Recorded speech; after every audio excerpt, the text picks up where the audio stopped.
Hello everyone. So in continuation with our discussion on perception, cognition and sensorial modalities, now it is our time to discuss about what is attention, memory and information retention. So we will distinguish between selective, sustained and divided attention and design interfaces that respect the limits of attention. We will work with three memory systems, the sensory, the working and the long term, by chunking, spacing and surfacing retrieval cues. We will see how we favor recognition over recall in UI patterns and validate our choices with the right user research methods. So let's get started with the types of attention in user interaction. So the first one is about the selective, where I want people to focus on relevant information while ignoring distractions. So we call that as the cocktail party effect. So a user scans the dashboard, ignores the sidebar to find one KPI. Even you can look at this particular screen's design. I have decided to make it for focusing on one relevant piece of information, and the information builds up slowly. So now we have the sustained user interaction, maintaining focus over time on a single task or a stimulus. So a radiologist needs to review scans for a full shift without missing details. The third one, which is about divided attention, attempting to do two things simultaneously across competing inputs. So a driver who is using the GPS navigation while listening to a podcast has a divided attention. So attention is a limited resource. Heavy design steals attention from tasks like notifications, autoplay videos and pop-ups create attentional competition. So you need to design so that you are able to look at what is the context, selective, sustained or divided, and how we can attend to them considering attention limits. We will now look at how the memory system works. So when I say the memory system, it again can be looked at from three different perspectives. First one is the sensory memory. It happens between 0.5 to 2 seconds. So fleeting trace of sensory inputs. So iconic, so which is about the visual, echoic, which is about the auditory, and it fades very rapidly. Brief alerts must be noticed immediately or they will lose. So a toast notification that appears in 3 seconds before the user can read it. So you might have seen your notification. So this notification appears at 0th second, then at 1.5 seconds still there but easy to miss, and then at 3 seconds it has completely disappeared. So if this happens within this time frame, the user will miss the message. So if the information is very important, it is supposed to be seen and it is supposed to be remembered, you should have the notification not delivered in this particular fashion. However, if you want the notification to be in the background only, you can deliver it in this particular fashion. So use persistent notifications, in-app messages or reminders so users have time to see and act. Then comes the working memory. So this is something which is in the time zone of 5 to 30 seconds. So it can hold 5 to 9 chunks actively, 5 to 9 chunks of information, requires attention to maintain that information in their mind. So think of trying to remember a 6-digit OTP. You will read through it once or twice or thrice depending on how efficient your working memory is, and then you will try to not divert your attention to other activities and then deliver it to somebody within that short time span, and then you will forget. So the interface complexity must not exceed this capacity. Chunk and group the information. So a checkout form split into 3 steps instead of 18 fields on one page. So for the OTP, it is a different design because I need to hold it in my memory only for a very short time and deliver it to somebody, and then I can easily forget. Nowadays, you also have these interfaces where the OTP is delivered to your mail or SMS. It can be directly populated into the place where it needs to be put in order to reduce that mental load of trying to hold those 6 digits, 4 digits in your mind, and you have to also move between 2 applications, or you have to make that notification stay a little longer so that you can read through it and put that in. Now let's say I have this context of filling up a large form. So here is my large form. As soon as I see this large form, there will be a lot of people who would try to abandon the step then and there, because it is a lot of different information that they have to put in. Also, they are trying to put information throughout this, and they will tend to forget the information that they put in, and as a result there will be higher tendency to go back and read through all the information before placing the order, in order to ensure that everything was correct. However, you can reduce this issue by having it divided into certain steps. So I have step 1 where I'm asking for certain information, then my step 2 where I'm asking for shipping details, and I have step 3 which is about the payment. So this is focused, simple, and people are sure, because they filled up only 3 pieces of information or 4 pieces of information in one go, that they have filled up the information correctly. So there is less cognitive load, more focus, and higher conversion. So people will tend to fill up this whole form more than what they will tend to fill up this form. Memory systems and how they work. So the hamburger icon.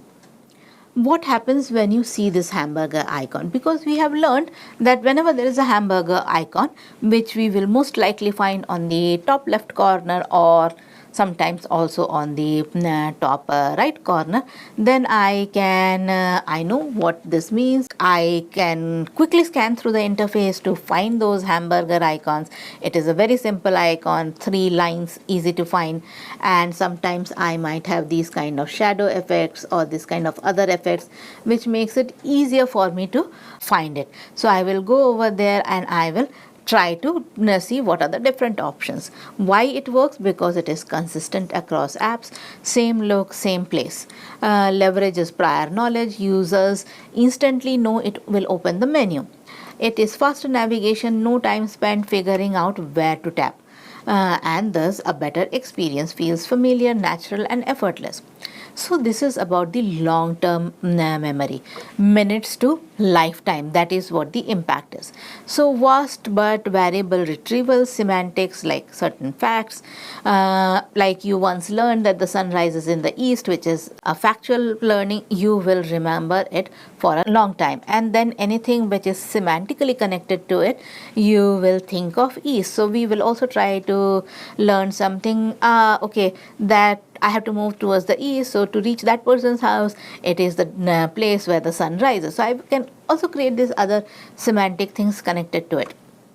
It can be also episodic, which is connected to event. So I go to a particular event and I get a memento which writes about the event, and then that is an episodic memory, and I will remember about that event because of that token that I was given, and it was a beautiful token for a very longer time.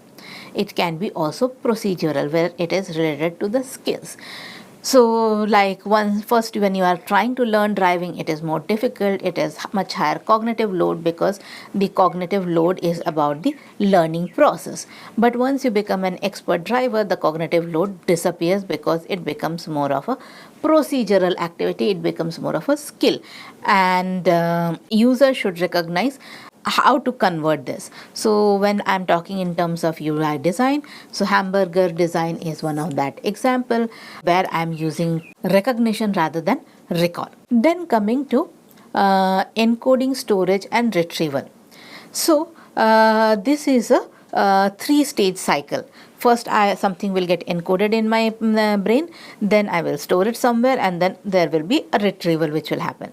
So design affects all the 3. How vivid moments encode better, how spaced rehearsals aid storage, and good cues unlock the retrieval. So let's look at Duolingo's example. So Duolingo's spaced reminders and streaks reinforce encoding and retrieval over time. So on day 1 it says time for a little Spanish. On day 3 it says keep your streak going. On day 7 it says don't let your streak freeze. On day 14 it says we miss you, let's learn together. So this is about spaced reminders. So it is constantly nudging you back at optimal intervals. helping you review and retrieve information just when you are about to forget it. Then comes streaks reinforce habits and motivation. So daily streaks encourage consistent practice, which strengthens encoding through repetition and retrieval through recall. So let's say I got a 7-day streak and I get a celebration. Great job, continue. I get a 30-day streak. Amazing, keep it up. So I get another kind of a reward. I get a 100-day streak, and incredible, you are on fire. So this kind of a reward system, what it is trying to do, it is constantly reinforcing, and you need to keep learning. The whole app is about learning a new language. You will learn this language better if you constantly keep coming back to it, so that this encoding in your brain happens well. So how all this is happening? Repeated exposure, it leads to encoding, builds strong memory foundations. Spaced reminder, it gives prompt retrieval at the right time. Retrieval strengthens at the memory trace. Consistent practice leads to long-term retention, and the result is stronger memory, better recall, and lasting learning. So whenever you are designing a learning-based application, you need to consider how can you integrate this, and in many other applications also you can use it. So it has been observed that users with 7+ day streaks are 2.4x more likely to complete their course. So the design techniques to improve memory and retention. So the spacing effect. Spaced learning, which means repeated exposure over time, improves retention more than massed learning, which is all at once. So which also means if you are trying to learn very nicely about this course, try to do spaced learning, repeated exposure over time, rather than trying to do this massed learning. So reminder emails, notifications, spaced practice all help you in achieving that. Coming to, so when we were talking about Duolingo, they were trying to use the spacing effect. Now coming to elaboration. Connecting new information to existing knowledge improves encoding. So explanations, examples, and analogies aid learning. So if you look at this particular whole course, we are following this principle of elaboration. We keep on going back and forth between different concepts, exploring the connections, learning something, building on your existing knowledge in order to have this deep processing meaning better than the surface level of learning how to do user research methods.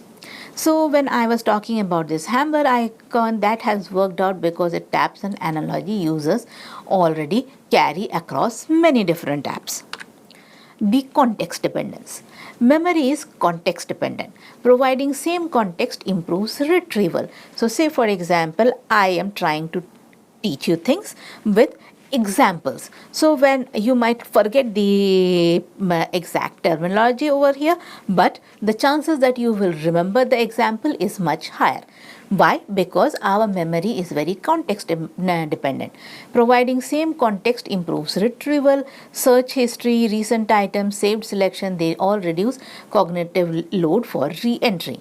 So when I was splitting the checkout into 3 steps, it preserved a consistent context across the task. I still remembered, oh, I want to buy that particular thing and that's why I'm doing this. Or I want to register myself for a certain activity and that's why I'm doing it. So because of that chunking aspect of by splitting it into 3, I am still remembering what context I am in. I do not get lost into the aspect that now my task becomes filling up a form. Recognition versus recall. So when I'm talking about recognition, I am talking about identifying familiar items from options. That is easier than recall, where I have to remember from scratch. So let's say I want to go to a banking app and I have to remember, oh, where was the last time that I found the place for sending money to somebody, or trying to find how to check my balance. That is about recall. I'm trying to remember from scratch. In that case, if I also log into another new bank account, I will be searching for a much longer time because I'm trying to remember from my previous experiences, no experiences, what I can do over here. However, if you are designing it with the feature of recognition where they are able to find familiar items from options. So let's say, for example, I want to send money to somebody and I have an icon with currency note and an arrow with to going to another person. So that quickly helps me, oh, this must be the send money icon. Similarly, if I see a icon which talks about which tells me that if I click over there I will know how much money I have in my account, so maybe a piggy bank or something like that, which is similar recognition, okay, this must be the one where I go in, then people will feel less intimidated with these interfaces. So if you look at the interface of Google Pay, so if you are from India, it is hardly possible that you have not used Google Pay till now. So they built a very beautiful application using this recognition feature. So even people with lower literacy levels, even older people have adopted this particular platform way much more easily because of the simplicity of the interface. Why I find it simple? Because it is about recognition. In the beginning phases when the app was introduced, it was way much more simpler, and it is still way much simple as compared to many other apps. So use recognition like the hamburger icon, which instantly gives you this recall value. They don't recall its meaning from memory. So even if you look at the Google Pay as interface right now, you will still find that on the top right corner where you have the icon, so on the top right corner you might see something where you have your face or whatever symbol that you use for it. When you click onto that, you will see a lot of other options which are related to your looking at your bank accounts and checking balance and doing other things over there. It is something, this feature is a hidden feature because we are not so used to seeing that kind of feature. Only if you are used to using other Google applications on your mobile phone like Gmail or Google Drive, where you know that by clicking onto that you get to certain kind of information. There still the connection between the information that you get on Google Pay versus what you get on Gmail or Google Drive is very different, and as a result a lot of people find it difficult to understand what to go and do over there. They just imagine that that might be something wherein nothing is supposed to happen, so they struggle to identify where they can go and find out what their bank balance is. So information architecture and navigation and memory.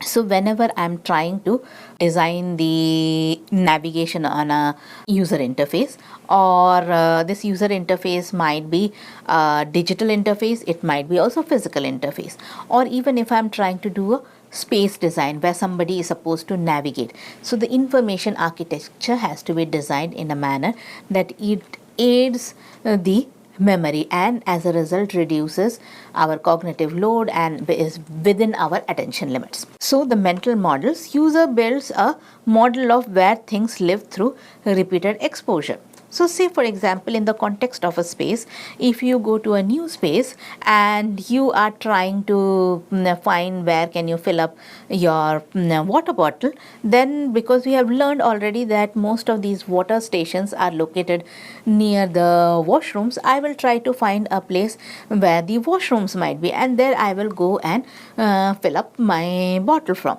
We are also used to seeing that the washrooms are mostly located in certain corners. So if I'm trying to look for a washroom and if there are no signages visible to me, I will still try to see are there some doors over there in the corners or not where appropriate symbol is made. So consistent navigation, same place, same look, lets recognition take over, and that is what as designers our aim is. So users learn a site stop navigation after 2 or 3 visits and stop reading the labels. So if it is a user interface, if it is a well designed user interface, people will stop reading whatever is written on there and it works on recognition. Okay, this is home and this is logout button. Now coming to wayfinding cues. When I am designing certain interfaces, you can use breadcrumbs. So breadcrumbs will look like something like this on the top, which is like X. So my X might be, let's say, home page. From home page, I went into the About Me page, and then from there I went to some other page. So this is a breadcrumb, and this helps me in knowing how can I exactly go back to home or exactly go back to About Me. You will see that news websites or many other websites wherein there is a tendency that we go deep down into multiple levels of navigation. A breadcrumb is a very useful way of helping people find their way through, because memory cannot work over there. So search history is another thing. So I might not remember and I can go back to my search history.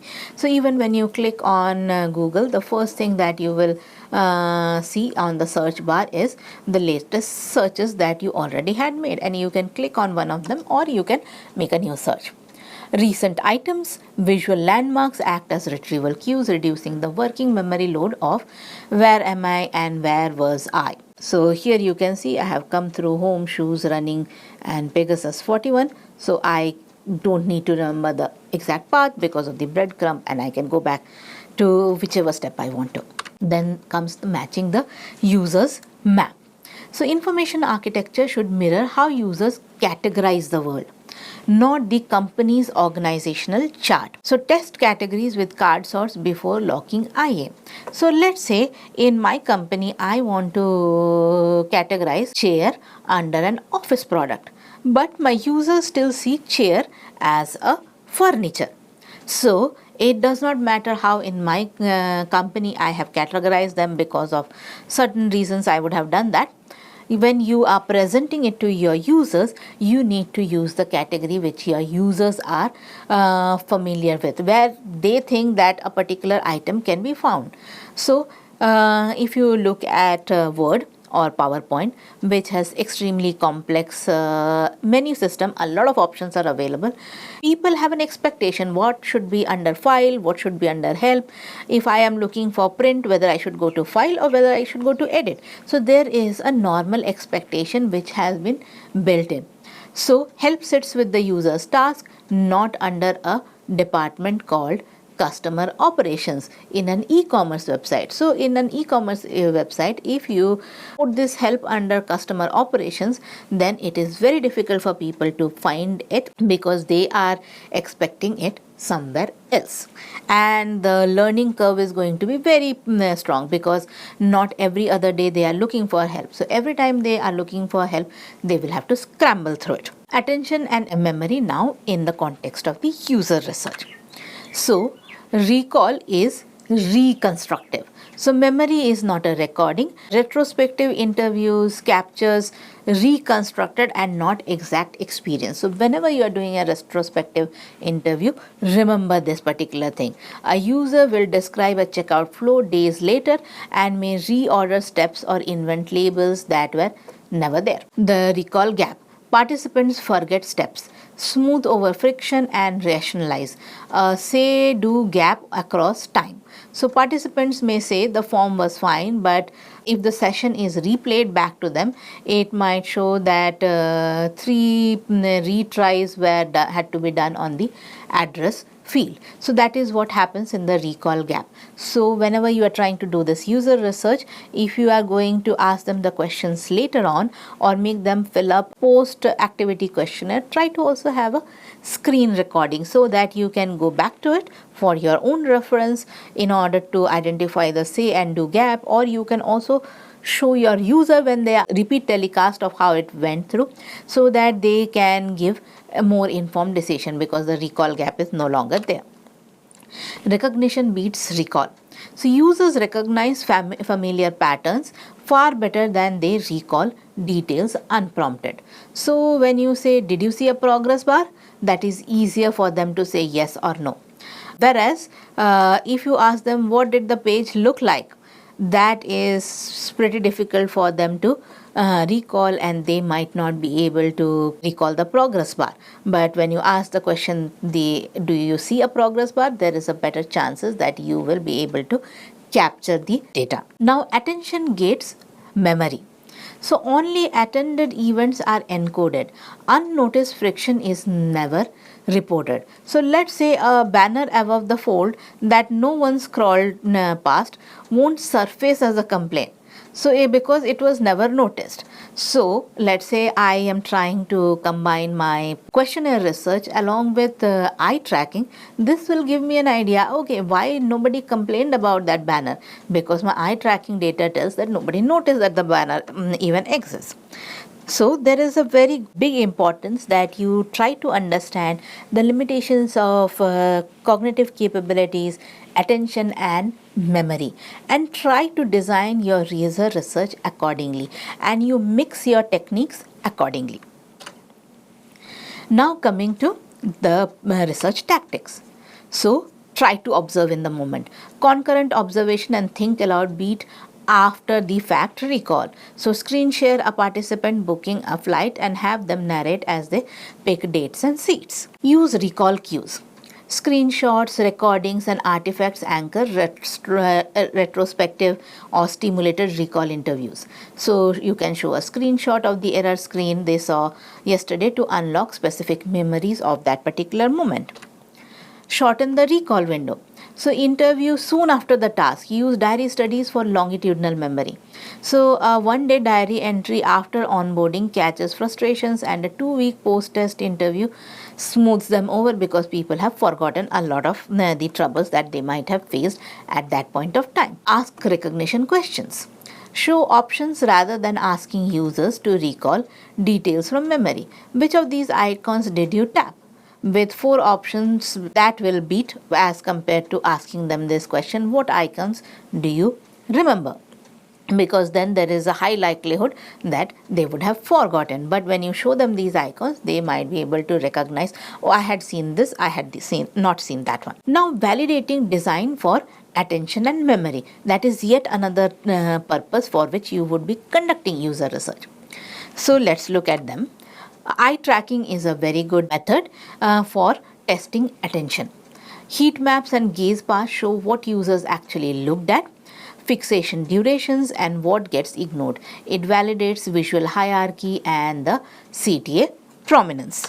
The next one is the 5-second test.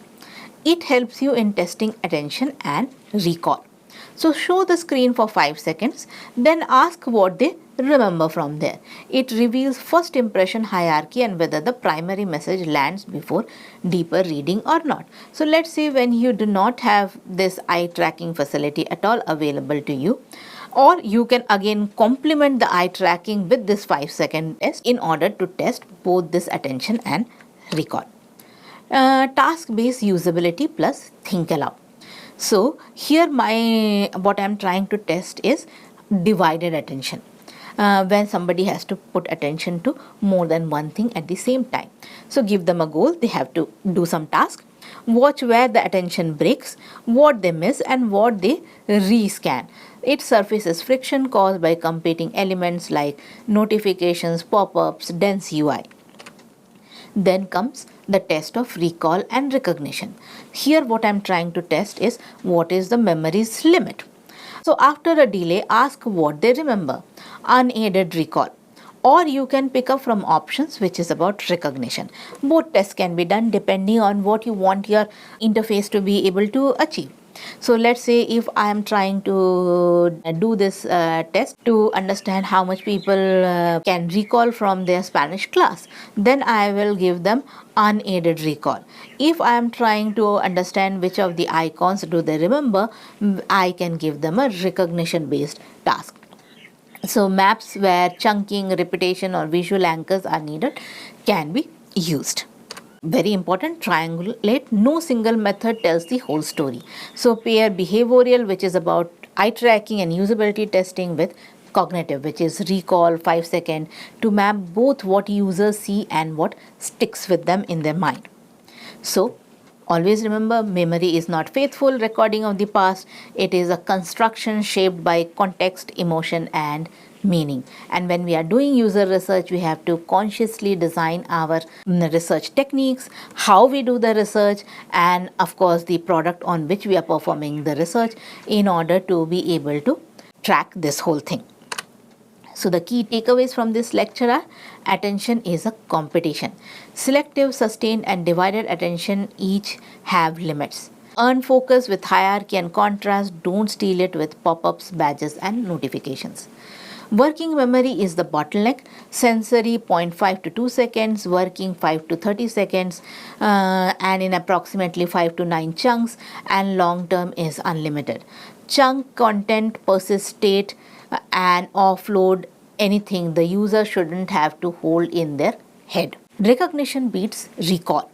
Menus, recents, autocomplete and breadcrumbs let users choose from what's visible instead of remembering from scratch. Make the system the memory and not the user. Validate, don't assume. Attention and memory are both invisible.